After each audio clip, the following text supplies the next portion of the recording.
have the questions for school board candidates. We have two, as you see, Jay Sessions and Mera. We're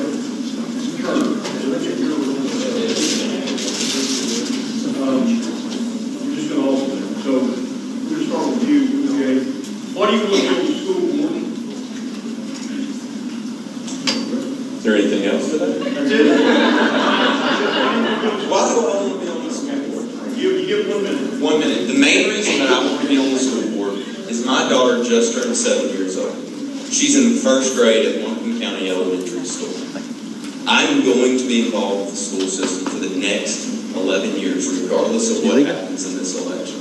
But I think I can add value to the school board because of my education and the experience that I have.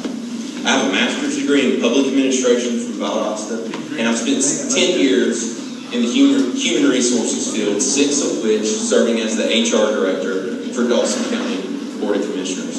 I understand tax digest. I understand facing declining tax revenues and increased spending. I understand making every penny of every dime of every taxpayer dollar stretch and be allocated to the greatest good. And that is what the Board of Education does. I think I can add value to them, and that is why I want to serve on the Board of Education. Well, I want to be on the Board of Education because I've had 5,000 kids. So I beat DJ's 6. I consider the students that I teach to be my kids. They know if they need anything now, I'm there for them. I believe in being responsible with money. I was so cheap, I didn't even register to run until the last day because I was afraid I'd die before then. I didn't want to waste the money. I've had 33 years of experience in 7th grade. If you have ever had a 7th grader, then you have an idea of what they're like. But I loved it. I never know from one day to the next what those students were going to do, but I was ready for them. I learned a lot of things in 33 years of teaching. There's nothing you can pull on me that I haven't seen before, and I even took a few lessons from them on how. I will finish that later. We're going to start with you on the next one, though, so you can stand back up. What are the major issues for our schools? How would you address those issues? But we all know money's an issue. So what are some of the issues, leaving money out of the equation, what are some of the issues that you know about? Some of the issues that I know about is about 500 kids that are not being raised by their parents. They are being raised by grandparents and great-grandparents. So these kids, we need to make the teachers aware of the kids who are not with their natural parents. Sometimes they need a little extra encouragement and they need a little extra love and attention paid to them. Another thing that I see as a problem is Common Core curriculum. There's a lot of uncommon sense in supposedly the Common Core curriculum. We need to go back to some of the basics. If a child cannot read, they cannot do language arts, they cannot do their science, they cannot do the math the way it is now with word problems, and they can't do science. You have got to give them the basics. As far as math, they need to memorize the multiplication tables. If they can do that, then they'll be able to divide, they'll be able to do algebra, they'll be able to do geometry, they will be able to do those higher order thinking skills. Same question. The major issue outside of funding for the school system is that we're a community of have and have-nots. We have a large array of socioeconomic classes, and some of the statistics that the Georgia Family Connection uses is things like substantiated child abuse. We lead over the Georgia average and not only abuse and neglect by up to 7 points, but also just abuse by over 5 points. We have 9.5% of families with children that live below 150% of the federal poverty threshold. We can do better than that as a community. If kids don't know where their next meal is coming from, they are not going to be able to learn the mathematical techniques. They're not going to be able to learn to read. They're learning to survive. And as a community, we can come together and we can help them. We can solve that problem. Outside of the funding, that's what I see as our biggest issue. Just stay with it. Okay. The next question, it was touched on by Tara, but tell us what you think Common Core is. Good, bad, and different. Your good comments on Common Core. I'll be the one person in the world that says it's good. No. No one thinks Common Core is good.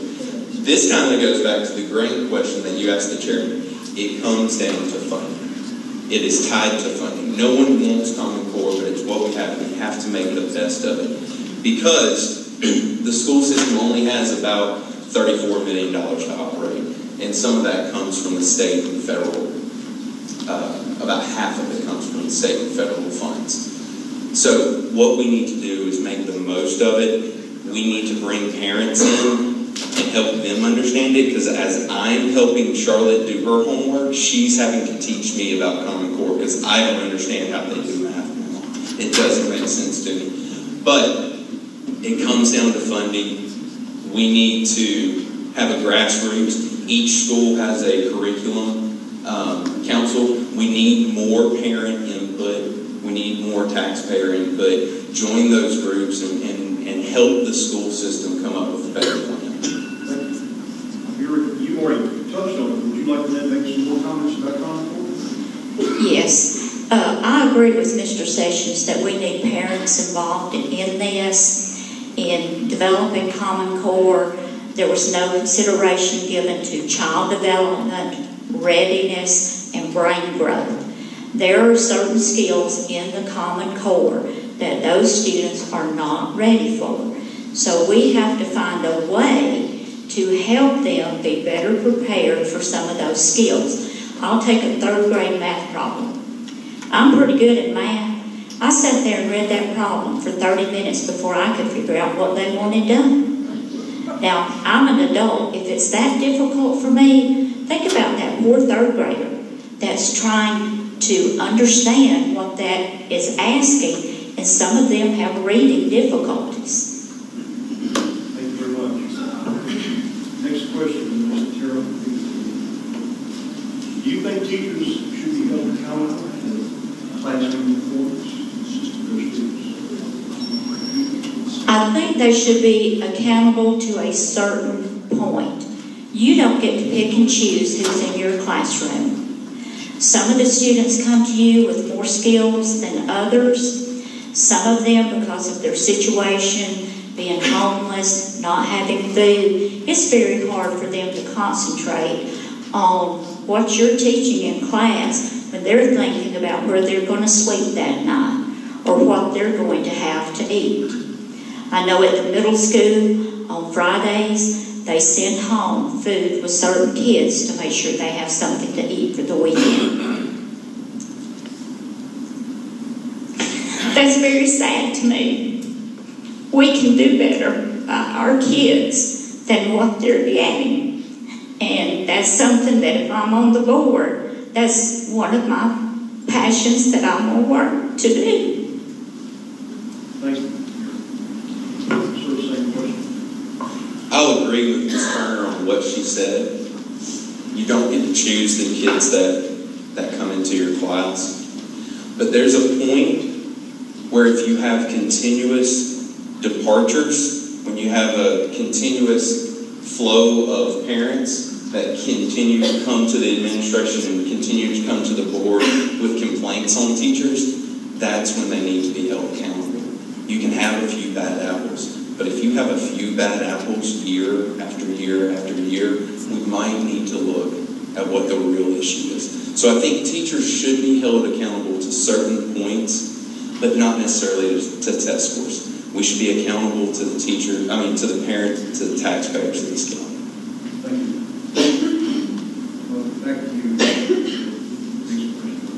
Do you feel like it's your responsibility to actually visit the schools if you want a Board of Education? Check out the teachers' classrooms, actually walk around the plant, see how that's working? Do you feel like you want to get out there and do that? Being visible, yes. Interfering, no. Intimidating, no. You should have, as the Board of Education, you're a support function, but you don't have any role in the classroom to teach or to intimidate or to try to influence the teachers. It's a managerial position. It creates policy, it sets the millage rate, it approves the annual budget and allocates those funds to allow the superintendent and the administrators and the teachers to do their job, but it shouldn't have a direct role in the classroom. But should you be visible? Should I be at the ball games? Should I be at the CTA events? Yes, absolutely. You should be, because that's where you're going to run into parents. That's where you're going to get questions. You need to be accountable and invisible, but not interfere with the classroom. Well, one of the things I found out when I was asking some questions is, as a board member, you are not allowed to go into any school unescorted. If you go to a school, the principal of that school or assistant principal has to walk with you through the school.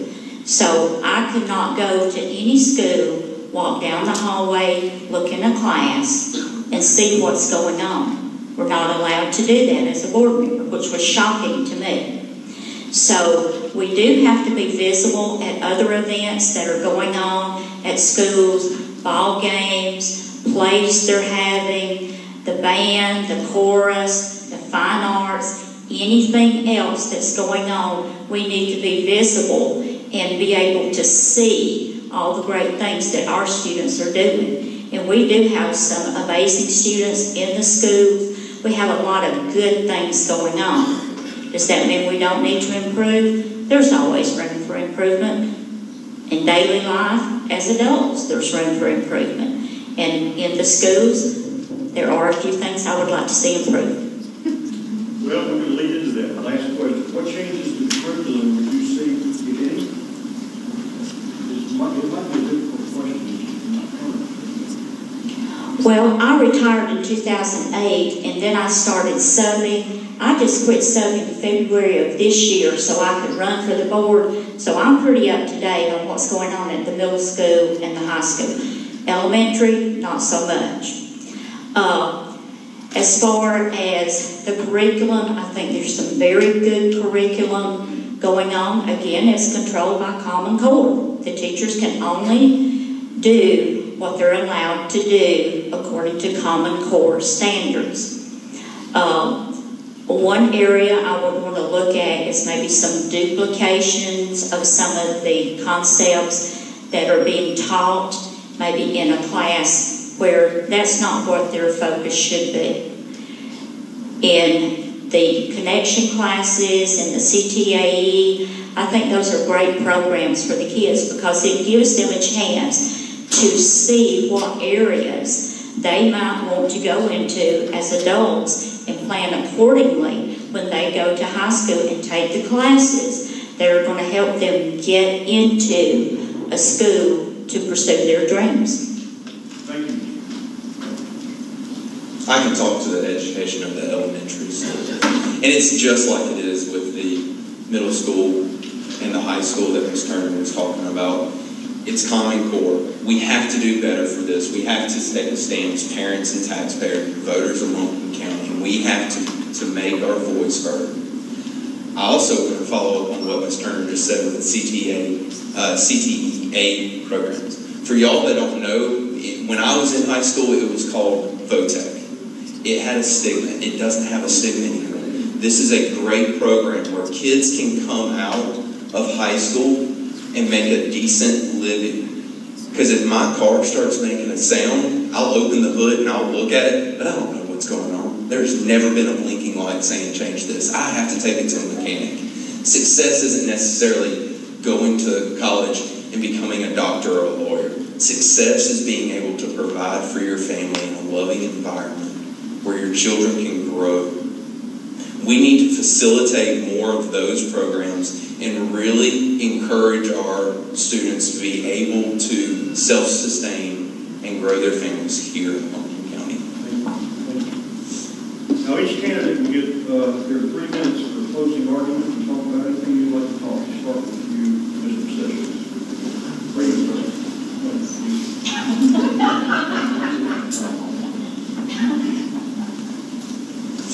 When do I go? Right now. All right. My name's Jay Sessions, and I'm going to ask your support for the Board of Education.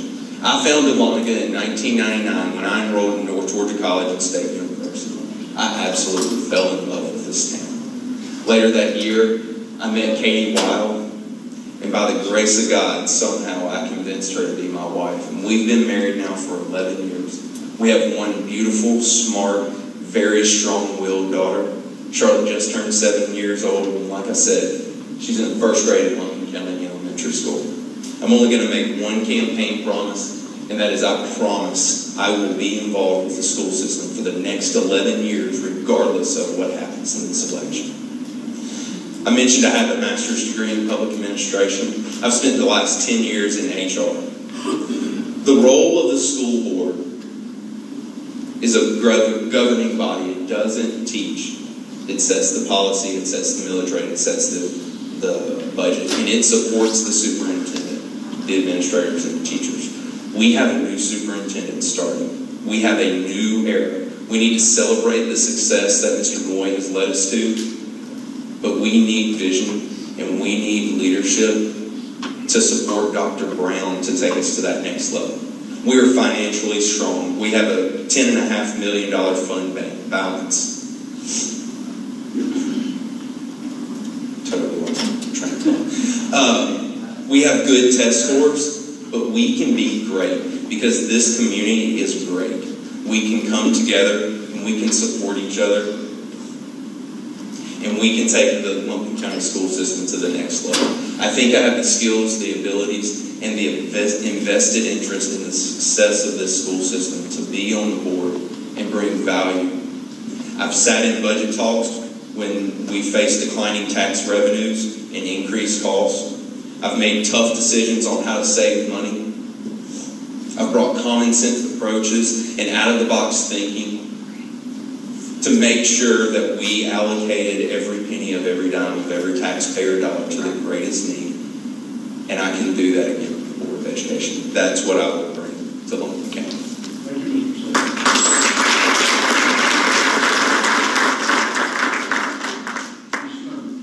Thank you. One of the things that I really want to look at when I'm elected to the board is to look at how we're spending the tax money. I want to sit down with them, and they're going to have to show me where every single penny's going. And they're going to have to tell me why some people are getting supplements for a title only. We don't have the money for that. That money needs to go to the students. And it needs to go to the teachers so that they can provide what those students need and pull them up if they're in a situation because of things beyond their control. I think we need to encourage people to help more in the schools. A lot of times I see it's the same people time after time after time. So I think as a board member, we need to reach out more to the people in the community. Let them know that we need their help, not money-wise, but just time-wise. There are students that can use mentors that don't have good role models at home. I know of a CASA person who helped a young man years ago. His home situation was not good at all. He stuck with that kid from elementary through high school, and then he supported him through college. Mentors make a difference. I want to see a difference made. I want to see improvements made where we can make them. And I want to see us provide the best we can for every single student who goes through Lumpkin County schools, because I consider them my kids, even though I didn't give birth to them. So I always will be supportive of the kids first. I would appreciate your vote to serve for you on the Board of Education.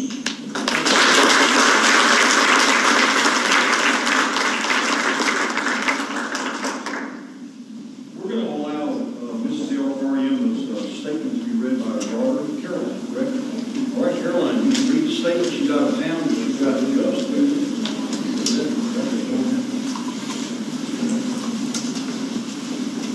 She apologizes that she can't be here, but I do appreciate y'all letting me read her statement. I'm going to skip through a little bit of it so I can make it, and then you guys don't have time. So this is from my mom, Catherine Ariana. We are very fortunate to have a very good school system with truly dedicated and determined teachers, administrators, and support personnel. Just walk into any of our schools and you will see evidence of exemplary work displayed, clean halls and rooms, and caring staff in and out of the classroom who go above and beyond to make sure that our students have what they need. Even so, there is room to take our system to the next level. Education is so very important to, at the very least, give an attempt at leveling the playing field. In Lumpkin County, approximately 60% of our students qualify as economically disadvantaged. We must ensure that all of our students have the very best we can offer. We live about an hour away from a first-class aquarium, Holocaust Museum, the High Museum of Art, Carter Presidential Library, etc. Just to name a few of the gems in our backyard. Our students, however, are not exposed to these because we do not have money for field trips. That is a shame. In 2009, I took a group of students to Washington, D.C. to attend the inauguration. And on the way, several students were so excited to be leaving Georgia for the very first time in their lives. I have taught students who have never been to Gainesville, Georgia. Our economically disadvantaged students need exposure outside of Dahlonega to help them see the potential of what could be. Having a charter school system based on 21st century skills allows for career exploration and a connection with local businesses. Agritourism is a big business in Lumpkin County. I would like to see our school system embrace this and expand CTAE courses to include agritourism. We have 5 wineries in Lumpkin County. Why not teach viticulture in conjunction with horticulture? Tourism is the center industry of Lumpkin County.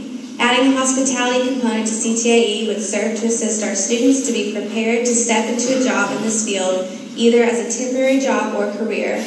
We need to expand the internship program and get more of our students out into the work world to see the possibilities. I am not naive. I do understand that unfortunately, the bulk of student learning will take place in the classroom to ensure performance on standardized exams, but being a charter system does allow for thinking outside of the box.